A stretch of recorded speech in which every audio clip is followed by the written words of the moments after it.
Hi friends, जय जगन्नाथ। आज कोबी आलू कषा रेसिपी तैयारी करिबा।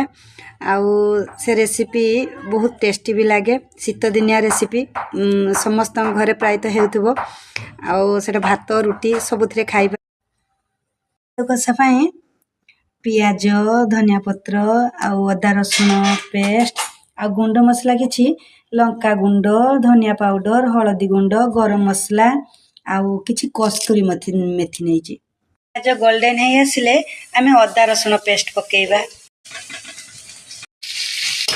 अदा रसुण रो कंचा वासना पळेले आमे हळदी गुंड, लंका गुंड, धनिया पाउडर आ किछि कस्तूरी मेथी देई आमे कसिबा।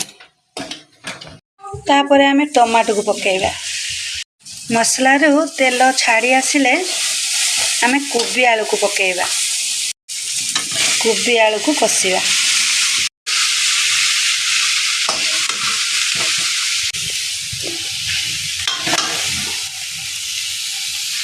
स्वाद अनुसार आमे लूण दबा।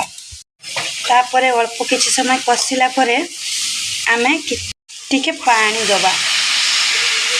किछि समय पानी देई कसिबा माने सिजिबा पई छाडी दबा। एथर ढाकुणी खुली देखिबा